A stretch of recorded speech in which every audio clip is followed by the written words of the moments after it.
You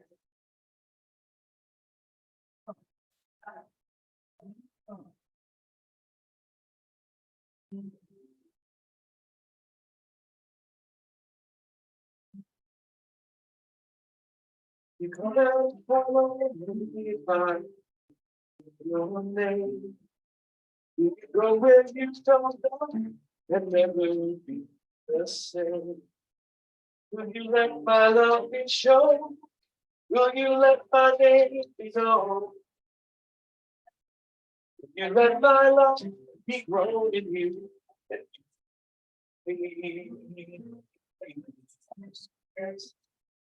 Will you leave yourself behind if I call your name?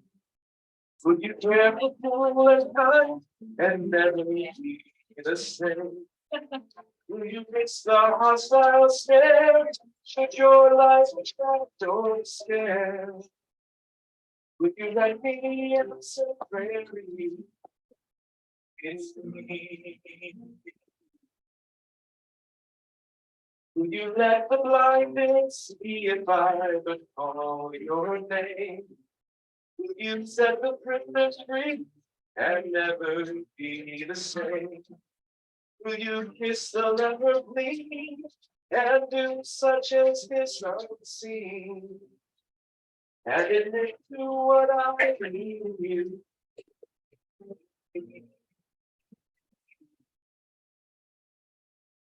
Will you love the you hide if I would call your name? Will you quell the fear inside and never be the same?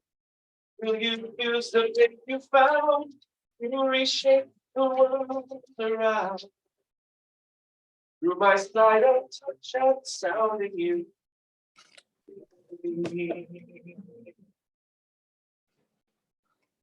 Lord, your summons echoes true when you but call my name. Let me turn and follow you and never be the same. In your company, I'll go where your love and footsteps show. Then I'll move and live and grow with you. In me.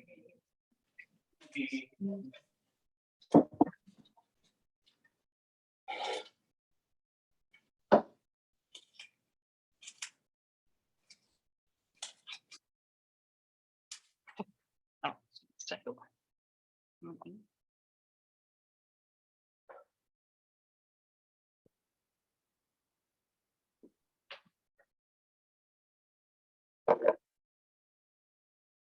Good morning, everybody. Good morning.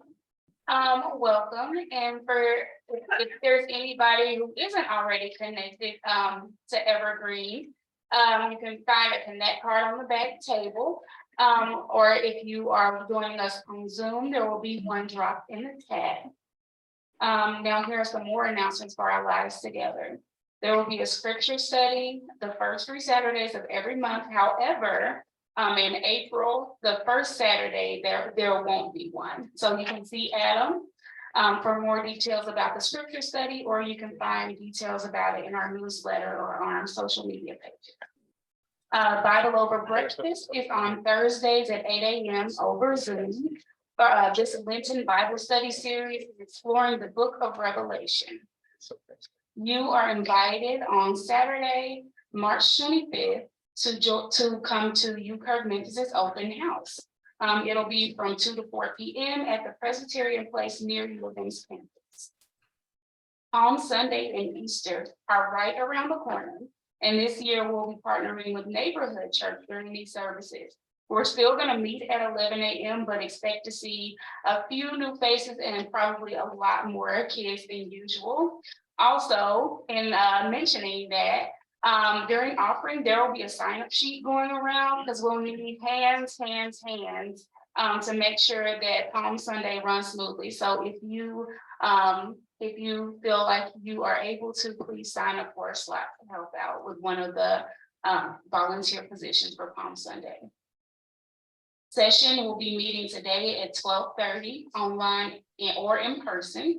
Millennial Small Group meets Thursdays from 6 to 8 p.m. This week, they'll meet at Sigma's home and they'll focus on the show Mrs. America. If you want more information about that, reach out to Patrick. And now I invite Patrick up for an announcement.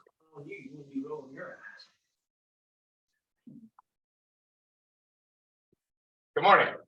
I'm Patrick and I'm the pastor here if you're visiting in person or online. And I wanted to take a moment to make an official announcement that our interim director of music ministries, Katherine Baker, no longer has interim in the title.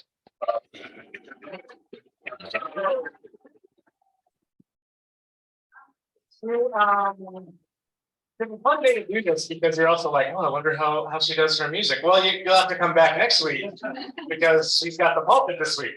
But I wanted to say a special thank you, a few big thank yous. One to Jim Cornfoot, who, as I was thinking about this, really was kind of the person who pioneered Evergreen's transition and coming into this space and thinking about what music can look like here.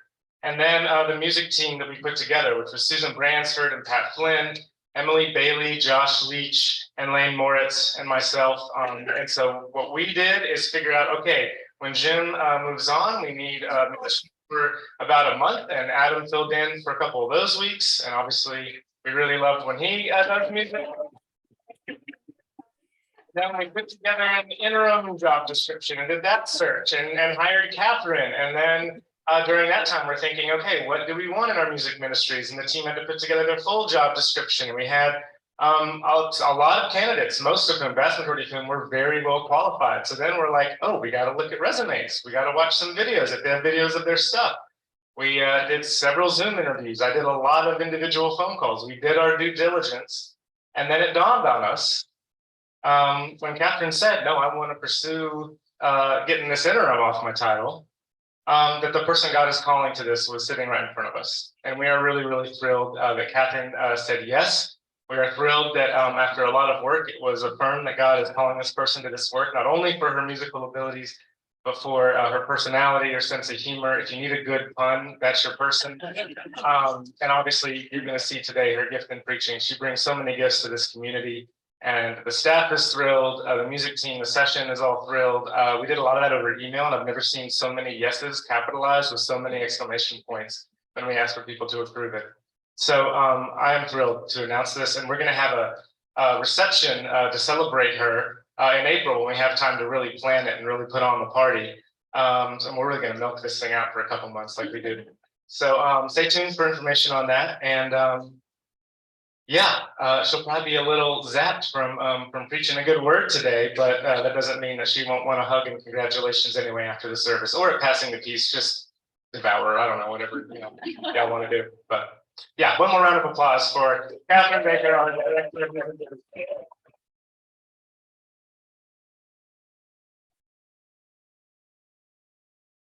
And now I invite you to rise in body or spirit as we bring in the light.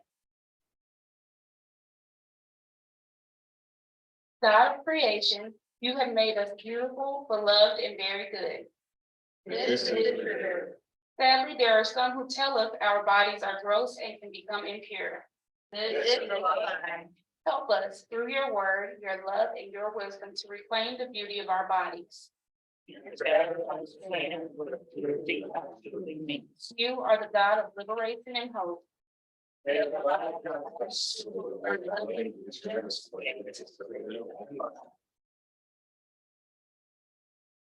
We'll sing our first hymn as number 32 in your hymnals. I sing the mighty power of God.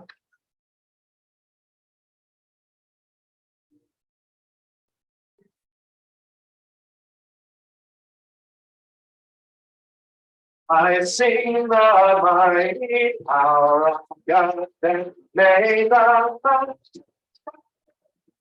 that breath of glory, praise God, fill the mighty skies. I sing the song of the sun.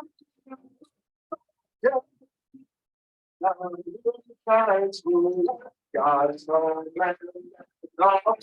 Stop. I sing the goodness of the Lord, building up my God holds the creatures to the word, thanks pronounce that good praise of his word. If I survey how thy strength forgave the there's nothing like to be known, but makes thy song and clouds are rising and winds blow by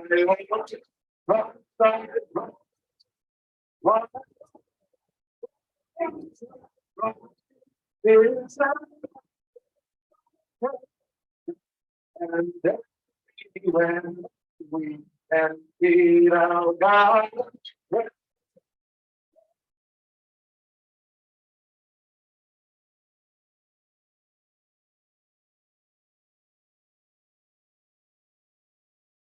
I invite you to stay risen and body your spirit as we offer up our flourish language together. Flourish, alone together. We practice wholehearted life alone and together. Evergreen is an open and affirming faith community rooted in the way of Jesus. We grow through spiritual practices that nourish the individual and cultivate a more compassionate world.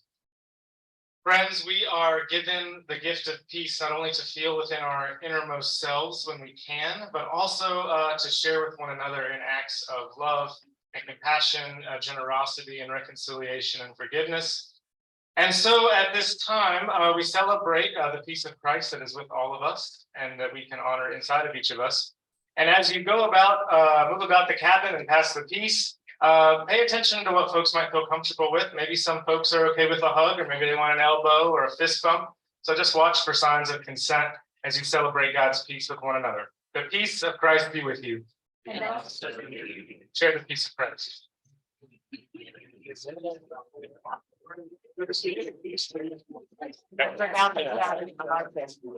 I saw him.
All right, good morning, ladies and gentlemen.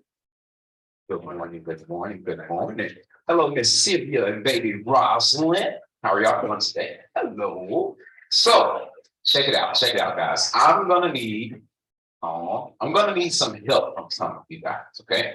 So we're gonna play a little game, and Let's see, I need 2 volunteers from each side of the room. No, you're already up here. They're coming to help you. They're coming to help you, okay? 2 volunteers, CK, come on. You come on up. You guys have it up for CK. She's coming. 1 more from this side. 1 more. All right, come on up, come on up. Okay, who's coming from this side? Don't make me choose. All right, come on up, come on. Clap up for my volunteers, guys. Come on, come on. And 1 more from that side. I need 1 more from that side. 1 more. She said, any guys gonna show up? Bud? Come on, Bud. Come on. Y'all clap it up for Bud. Thank you so much. Oh, God. Now, guys, if you've been paying attention during wondering time, I'm gonna text you guys right now to see if you've been paying attention during wondering time. It's still good turn around. So I'm gonna test more than just the kids to see if y'all have been paying attention, because wondering time is not just for the kids, right? It's for kids at parks. Yeah, she may get it. She's better than what you think. I'm telling you. Now listen. So, what is special about this month? It's Women's History Month. Yes, yes, that is. Yes, it was St. Patrick's Day last week. Yes, yes, yes, yes. Women's Month history. Y'all know that. So, with that being said, I want to see if now listen, we're all a big happy family, but right now we're gonna play a little game against each other, okay? But remember, we're all a family, okay? Now we're gonna see if we can name women names of the Bible. This is why you guys came up here to help them. Okay, we're gonna see if we can name women names of the Bible and men names. Now we know there are some people in the Bible that we do not know their genders, right? We don't know if they were a man or a woman, right? All we do is kind of like yes, or whatever the case. But there are some people that we may know specifically that they might have been a man or a woman. So let's see if we can name as many men and women. All right, so y'all can also help on this side. This is y'all side, and this is y'all side. Okay, on your mark, get set, go. What's the first name? Wait a minute, that was not in the Bible. They said to stand by. I'll put it up here anyway. Princess Diana. I'm just gonna put it. And do not judge my handwriting, okay? Sarah, okay, this side, where y'all at? Y'all don't me. Mary, Martha, Ruth, Hagar. Wow, no guys are coming at all. I love it. Dorcas, what's that? I never heard of him. I mean, her. Right now, we talked about her last week. Jezebel. Jesus. I'm not gonna feel that one. Who? Naomi. We put down. What about Queen Vashti? Oh, yeah. Oh, but she put, but. Oh wait, I can't spell that one, y'all. Who? B-A-T-H. Sheba. Oh, okay.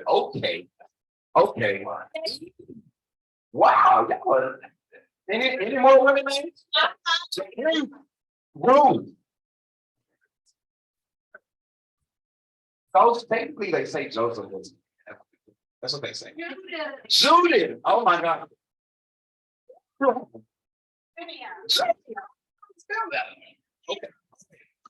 Calm down. Everybody calm. Okay, Mary Magdalene. Oh, you know what? We need an emotions monitor right now. Because y'all don't know how to act. Now, this is really, really good. Now, Miss Sylvia. Miss Sylvia, do you notice something about this list of women and men? Do you notice something? It does not mean that there's not men in the Bible, right? They are in the Bible. And the crazy thing is, a lot of the names of the books of the Bible are named by men. But did you not see all of these women that had something to do with the Bible days? That means that there are very, very strong women everywhere. And guess what? That means you're one of those women too, right? And you're going to grow to be one of those women. And stand up for me. Come here, really quick. Well, no, we're not, we're loving. We don't fight, we love, okay? No fighting, love. And you can send them to me. But do me a favor. Do you know that young lady right there with the black on? Wave your hand, Miss Latifah. You know her? Miss Latifah Newbill, that's a powerful woman, right? Have you seen the programs that get made every Sunday? Did you know that she makes those? Like all of the graphics that are on there? Wow, right? And do you see the other one, the other lady that's right beside her, Reverend Beatrix Wheel? She's another powerful one, right? She actually leads stuff. She leads the sermon. She led our meeting this morning, right? And then, well, she was just see her right there with the pretty rainbow dress. That's Miss Katherine Baker. Have you ever seen her before? You've seen her before. You must have seen her because she's always behind that big old piano right there. And guess what she is? She's our new musical director. Right? So guess what? You have a lot of powerful women in this very church that you go to every Sunday. So guess what that means again? That's what I'm talking about. And so will you, baby Roz. That's what I'm talking about. But well, keep your socks on. Remember, that's the rule. Always have socks. Okay. I love y'all. Happy Women's Month. And y'all clap it up for my volunteers. Thank you.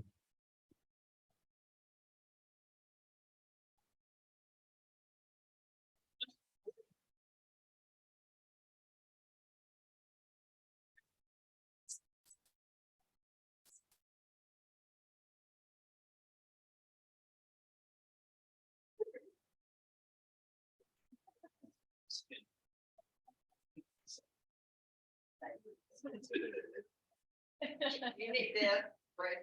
No.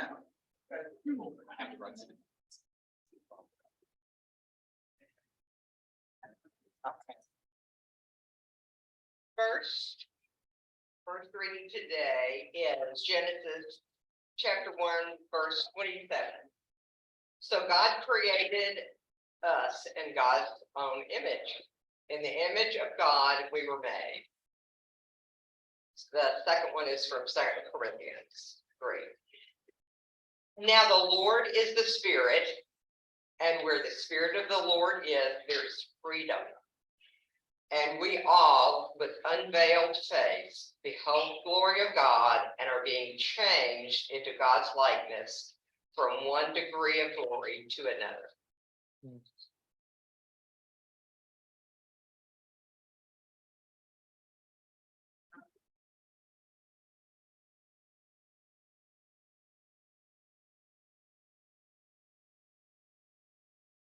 Good morning. Good morning.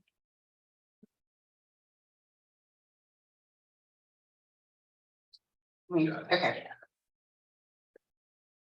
March 18th, 2023. My body told me no.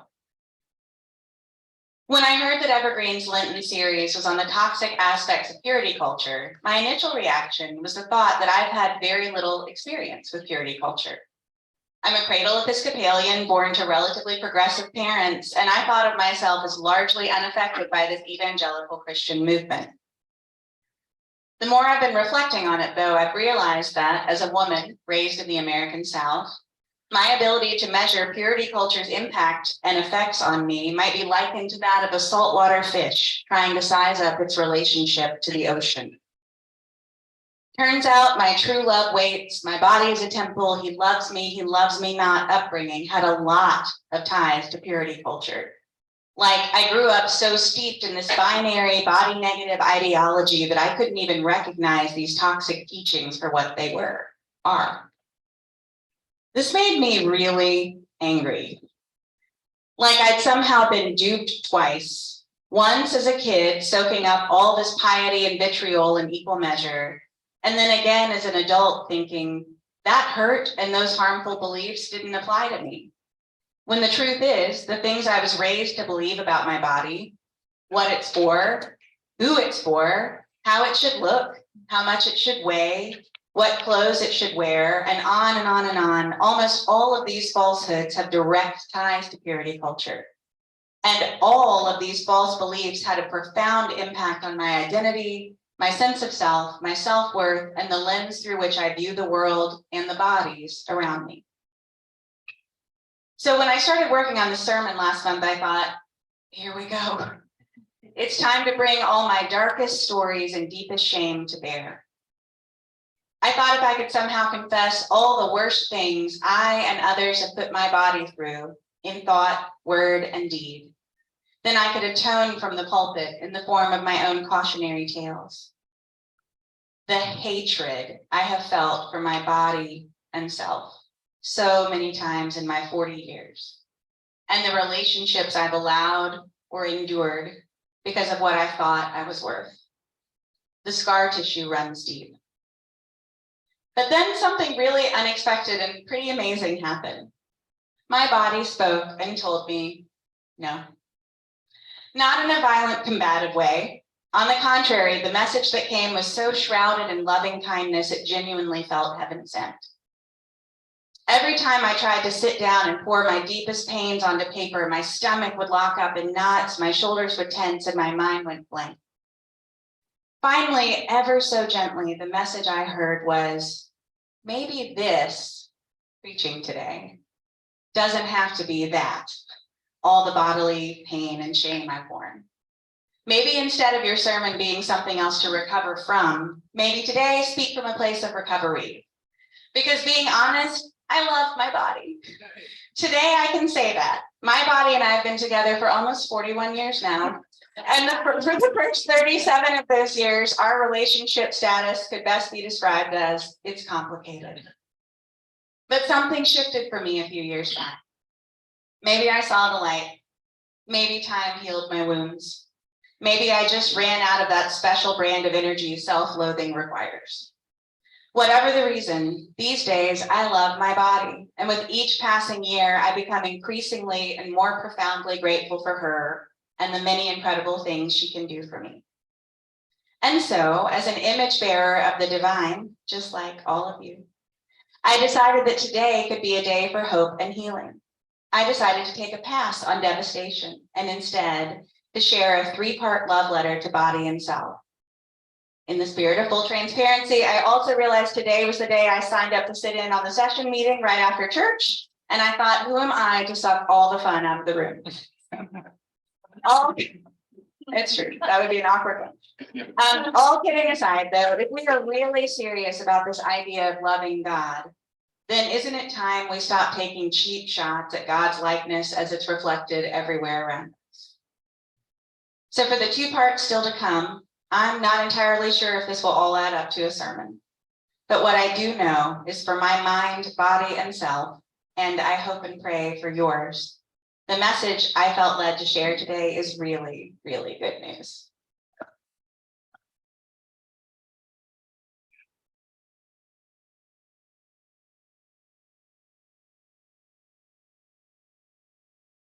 The second reading is from a 14th century Persian poet, Hafiz, I think. 2 giant fat people. God and I have become like 2 giant fat people living in a tiny boat. We keep bumping into each other and laughing.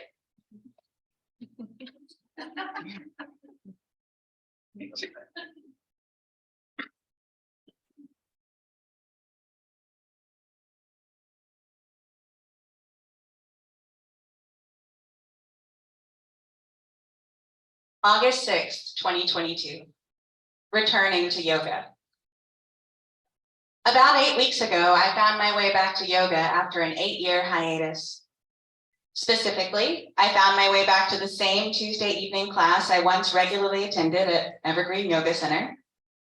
Still held weekly from 6 to 7 p.m., still taught by EYC founder Leah Bray Nichols. And walking in that first April evening, I saw Jerry, faithful classmate from my former days, still set up in the far right corner by the rope wall. After 8 years, it was soothing to note how little had changed. Still stacked on the floor, the pile of thick, brightly patterned blankets, fringed, smartly folded, and smelling faintly of hay.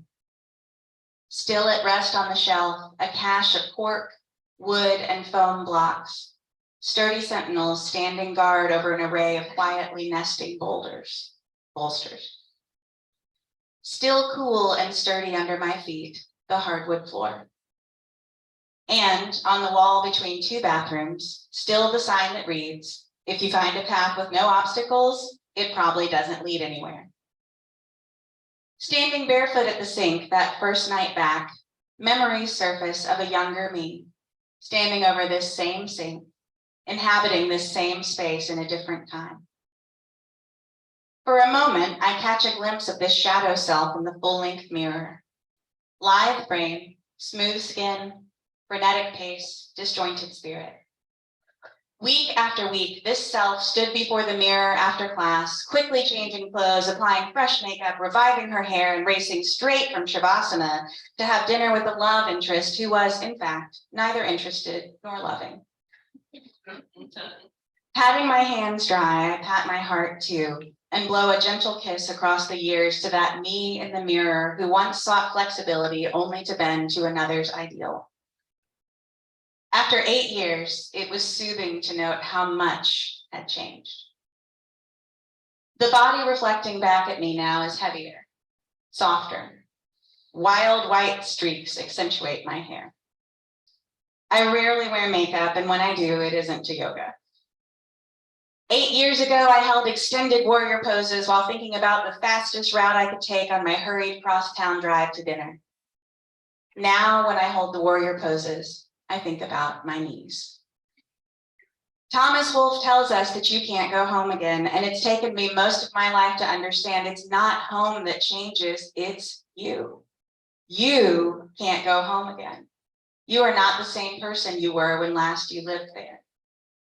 I am not the same person I was when last I lived in Leah's Tuesday evening class on this studio's cool wooden floor, in front of its bathroom sink and full-length mirror. Returning to a space so perfectly preserved in time, I am granted the rare, illuminating opportunity to examine shadows of my former self juxtaposed against my present self. With careful tenderness, I bear witness to the me who once resided here while embracing my older, more fully realized being. And of course, many aspects of my shadow self remain. Inversions still terrify. Punctuality still plagues. The interrupting cow still moves with abandon, and omnipresent, the fear that love is finite. But the heart also beats with greater compassion, not just for others, but for the one it sustains.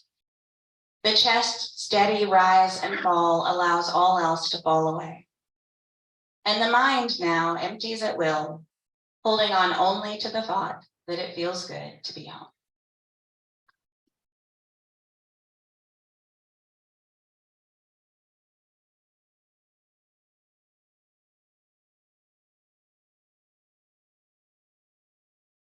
This third reading is from Ellen Bass, the 21st century American poet. If you knew, what if you knew you'd be the last to touch someone? What if you were taking tickets, for example, at the theater and tearing them in two and giving back the ragged stub? You might take care to touch the palm or brush your fingertips along the lifeline's crease. When a man pulls his wheeled suitcase too slowly through the airport, when the car in front of me doesn't signal, when the clerk at the pharmacy won't say thank you, I don't remember that they're going to die. A friend told me she had been with her aunt. They had just had lunch. A young gay man with plum black eyes joked as he served the coffee, kissed her aunt's powdered cheek when they left. Then they walked half a block and her aunt dropped dead on the sidewalk. How close does the dragon's fume have to come? How wide does the crack in heaven have to split? What would people look like if we could see them as they are, soaked in honey, stung and swollen, reckless, pinned against time?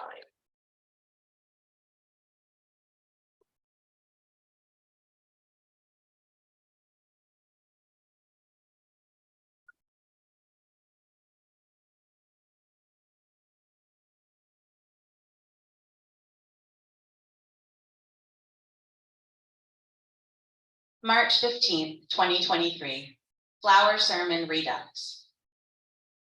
2 summers ago, my luminous mom invited me to join her at a silent meditation retreat up at St. Mary's Sewanee in Middle Tennessee. Titled Mindfulness on the Mountain, the weekend-long retreat promised guided meditation, walking meditation, and open practice time, plus the group practice of Qigong on the mountainside, morning, noon, and night. At first blush, this mindfulness weekend seemed to combine 2 things I'm not big on: group movement and being quiet. That's real. But it also sounded intriguing and the timing was impeccable. I'd made a massive career change just 6 weeks prior to this weekend, leaving an organization and a role that had, after 13 exhilarating years, run its course for me. In this new chapter, I'd embarked on a wild new adventure as a self-employed copywriter working from home. I'd also sold my home, bought a home, gotten married, and changed my name all within the span of a year or so, and I was still so freshly sprung and reeling from the sea of changes that a weekend of silent self-reflection seemed particularly sweet. So in late August of 2021, I joined my mother on the mountain, along with about 30 other, let's call us seekers, for a weekend of quiet mindfulness, guided movement, and meditation. During that opening, not yet silent session on Friday evening, when we went around and introduced ourselves, it became pretty evident to me pretty quickly that as spiritual practitioners go, I was way out of my league. The people gathered on the mountain that weekend were not casual meditators. These folks brought with them customized cushions, profound posture awareness, books penned by gurus with whom they'd studied for years. One man wore a full set of prayer robes from his years studying in an ashram. They carried with them a depth of wisdom and experience cultivated over decades. And when we were asked to share a spiritual practice we've held that deeply moves us, the woman who shared right before me said, "Mine would have to be meeting and walking with the Dalai Lama." Great! So a few years prior, I had the opportunity to meet a regular Lama up at the Children's Hospital. That was as close as I'd come. And as far as meditation, I was walking into this experience without so much as a recurring evergreen silence under my belt. That first evening when the leader began teaching, I filled my journal less with pearls of wisdom and more with terms to Google. I kept mishearing retinue as revenue and couldn't understand any fiscal correlation to the saints. It was a humbling start to what I feared might be a very long weekend.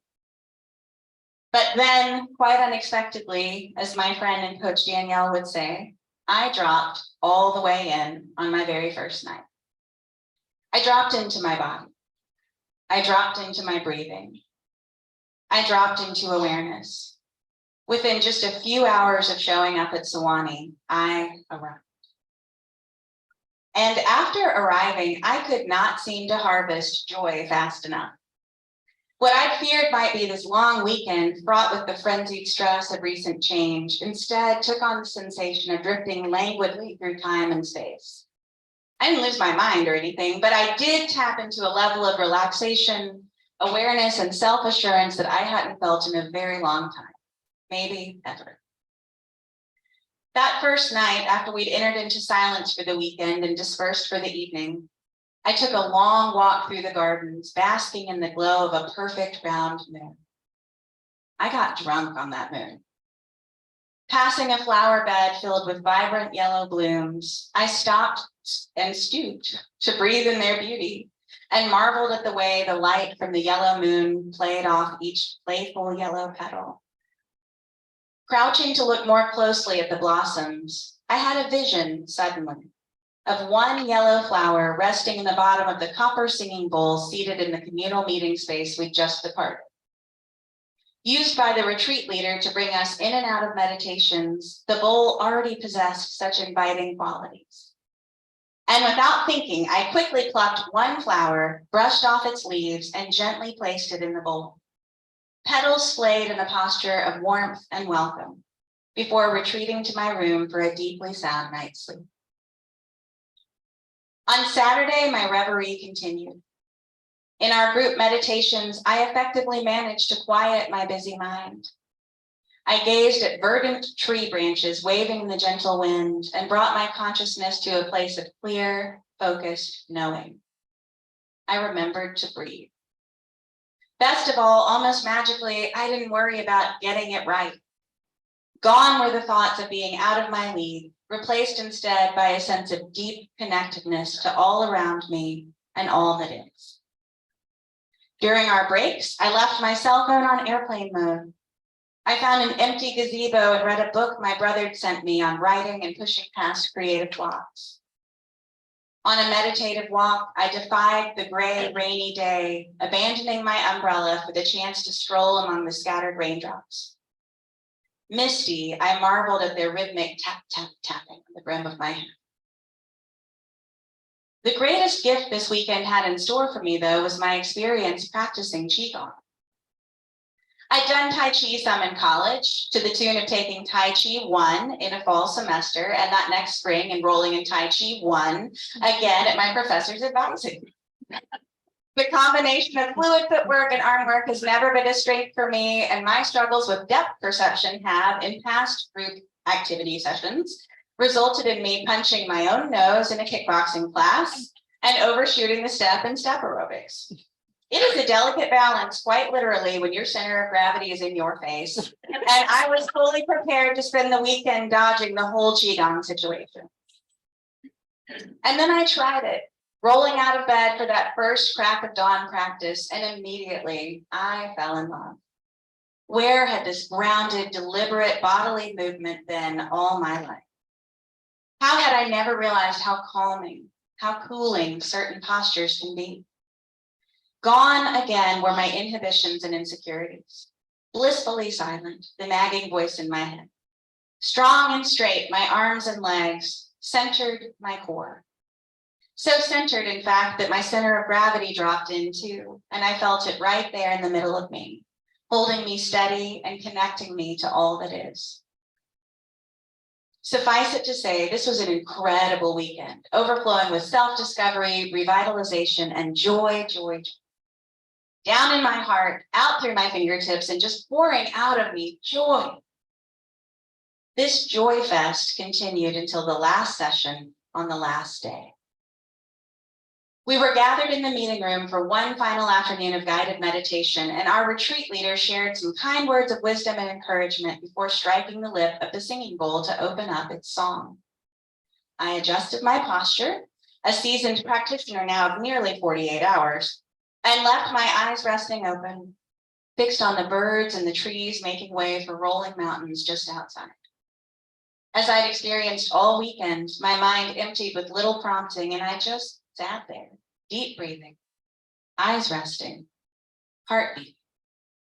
It was the best I've felt in a really long time. Then the phone went off. For a moment, I could not even place the disruption. I'd really been somewhere else, so it took a beat for me to register that someone's cell phone alarm was going off. An absurd, jaunty tune, tinny like a video game. As soon as I placed it, my heart instantly ached for them.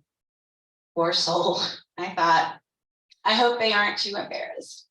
After all, this was a serious group of practitioners, and the jarring sound had definitely loosened our grip on enlightenment.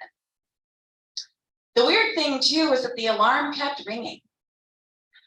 What's the deal here, I thought, after a moment. Casually, I scanned the room to see if anyone was frantically shuffling through their bag or backpack, angling to silence the noise before it echoed any louder. Only then did I notice just how close the sound appeared to be. The noise was impossibly close. Under my chair close. Totally, this is my phone going off close. No, I thought. Instantly, I became the frantic shuffler, scrabbling under my seat to grab the blaring phone and shut it up, shut it off, shut it down. Earlier that day, I'd broken out my phone's timer function for the first time to be sure I wasn't late for meditation. Stupidly, I'd reset the timer when I thought I had silenced it. In that moment, every scrap of joy I'd felt evaporated. And every shred of compassion I had just felt for this poor person with the ringing phone vanished. You idiot, I thought. You are such a screw up. You've been coasting all weekend on luck and charm, and now you've disrupted this space and disrespected this community. You're a phony, and now everyone knows. My eyes filled with tears that began dripping into my mask. My breathing turned salty. The nagging voice in my head was back in full force, eviscerating my joy with one cruel word after another. The voice told me I was a fake and a failure, and then said those 3 words that are just so hard, I think, for any of us to bear. You don't belong. Humiliated, my cheeks burned. I felt a deep desperation to run from the room, tempered only by my fear of making even more noise. Instead, I kept my seat and lowered my eyes to the floor, silently willing the experience to end. Soon enough, the singing bowl chimed, and everyone who wasn't quietly beating the shit out of themselves slowly brought their attention back to the room. My plan was to wait until our leader began the final lesson and then ease out of the space to go wallow in my shit. When he spoke, though, he looked around the room and said, I noticed that someone, oh God, we're going to talk about it. I thought, it was me and I'm the worst and I'm sorry, please, please, please, please, please, can we just move on? But we didn't talk about it. He looked around the room and what he actually said was, I noticed that someone put a flower in the bowl. Smiling, he reached down, retrieved the yellow blossom I plucked on Friday night and held it up for everyone to see. The room oohed and ah. Then he went on to share a simple story about the Buddha, who was once said to deliver a wordless sermon where he did nothing but hold up a flower. As the story goes, no one in the audience understood the flower sermon except for one disciple, Kasyapa, who smiled. His smile was said to signify the direct transmission of wisdom without words. Or, as our leader put it, Kasyapa gets it. Then he held up my simple yellow flower, smiled again, and said, this person gets it too. In that moment, I completely broke. Heaving sobs racked my body as I retreated to a quiet room and cried. This was compassion. This was grace. This was my blaring, in-your-face reminder that I am loved and I am enough. This was God's irrefutable message to me that yes, Katherine, you belong. And this was my no-holds-barred reminder that in those moments when all we can see is the ways we've failed or fallen short or been too much or not enough, the divine is right there in our midst, desperately vying for our attention, eagerly waiting to remind us of all the moments when we've carried the light. This was God's message for me, and that is God's message for you. You, beloveds, are fearfully and wonderfully made, deliberately crafted in the very image of God. You, in all your comings and goings and your joys and your sorrows, are continually being changed into God's likeness, from one degree of glory to another. You, adrift at sea, all alone in a tiny boat. You are just one breath, one gust of wind away from bumping into God and laughing. And you, wheeling through the airport too slowly, cutting someone off in traffic, forgetting to silence your cell phone, snapping at your coworker, disappointing your best friend, screaming at your partner, dropping the ball, missing the mark, leaving stones left unturned. You, precious you, are also the one who gets it. You are the one who makes God smile. You, the ticket taker, the hand holder, the cheek kisser, the errand runner, the meal maker, the breadwinner, the stargazer, the flower picker, the mountain mover, the life giver, the joy bringer. You are so wonderful and so worthy that when God looked for a bearer of divine light on earth, they chose you. Rejoice in the wonder and the glory of it. And next time you look in the mirror and frown, or self-doubt creeps in, or that nagging voice in your head starts tearing you apart, Remember what you're made of and remember whose you are.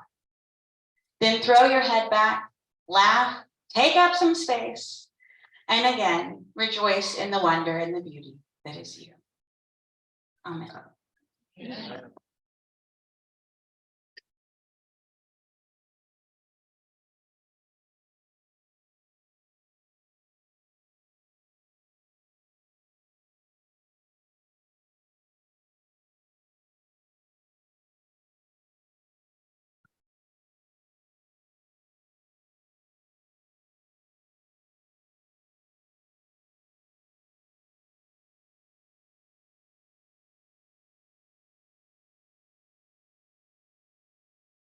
Well, here it is, the recurring evergreen silence that Katherine talked about. So in experiential education, we talk about how experience plus reflection equals learning. And I think this is a good time to do some reflection on that experience from Katherine and Jan. But let's not think as we reflect. Let's drop in this silence and be present with our bodies and the divinity within our bodies and the way our bodies are in the world using our senses. So during the silence, I invite you to notice from all 5 of your senses, light and shadow, the weight of your body and your chair, the places your clothes fall or hug, the smell in the room, the sounds of cars or children. If your mind starts to wander, just come back to that sense noticing. I'll ring the bell to officially begin our silence and again to close it out.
as we continue to reflect on what we learned and what we felt in our bodies during our time of silence, we also think about what we can offer our own bodies, what we can offer others, we can offer this community and this world.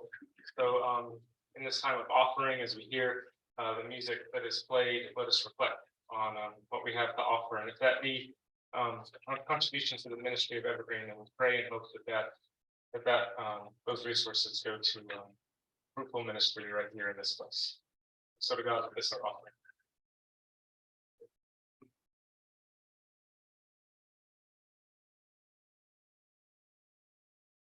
Please echo me.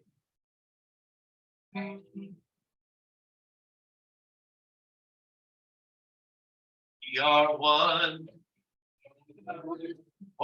body, many parts, one body. God has made one body, all of us, one body. Take back to one body. So it is with Christ, one body, each one has a piece. One body, each must do their part. One body, together we be. One body.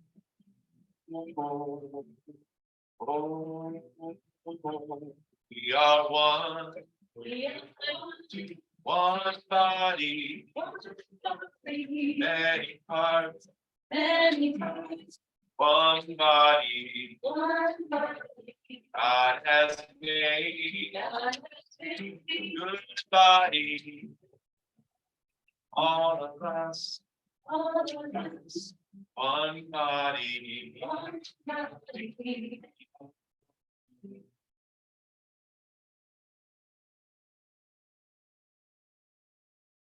Spirit of the living God, we pray that what we offer fuels us as individuals, fuels us as a community, fuels our work for peace and justice and love and compassion within this room and far beyond our walls.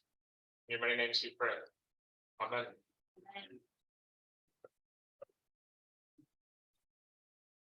Please stand with me and sing our doxology. Praise God.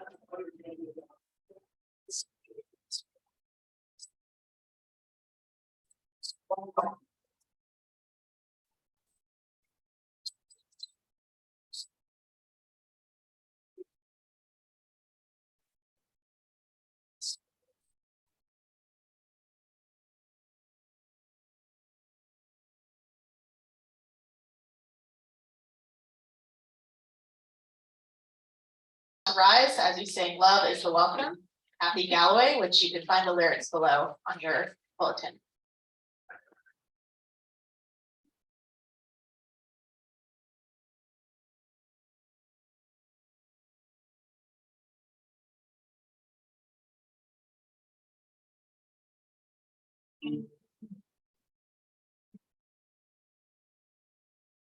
Oh, love is the welcome that comes from the heart, and opens its doors to the strength, and makes of its house a resting place for all, for the sake of the faith in the nature. Love is the struggle for justice and peace, at the cause of the faith. Take coffee, and the strength of the gentle wind.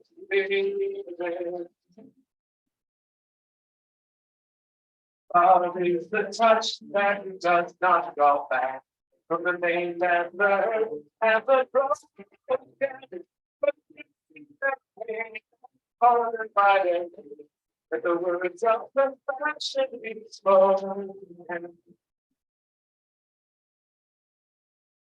Love is the touch that does not draw back. Sorry, love the journey. Oh, love is the journey to reason. Though its steps may be faint as a step to the one who can come and follow me. For to show you the way my pleasure. Wow, I lost my place. Long and your courage be not strong. In the end, it's fulfillment. It's waiting. Let's do it right, three at a time. Oh, love is the life that responds to a call and chooses the truth as it was the one which comes by me for the show you the way my life. Oh, love is the table that's set for us at the meeting of siblings. Yeah, why it is poured out. It's a life. Poured out.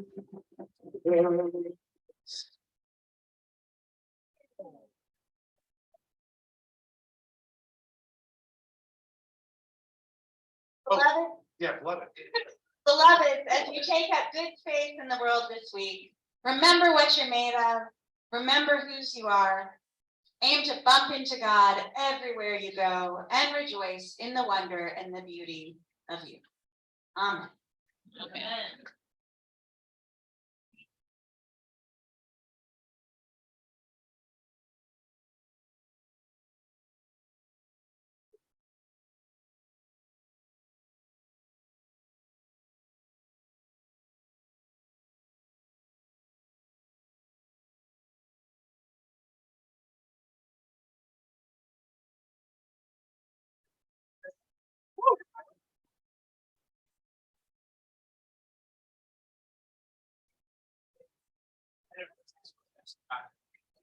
Okay.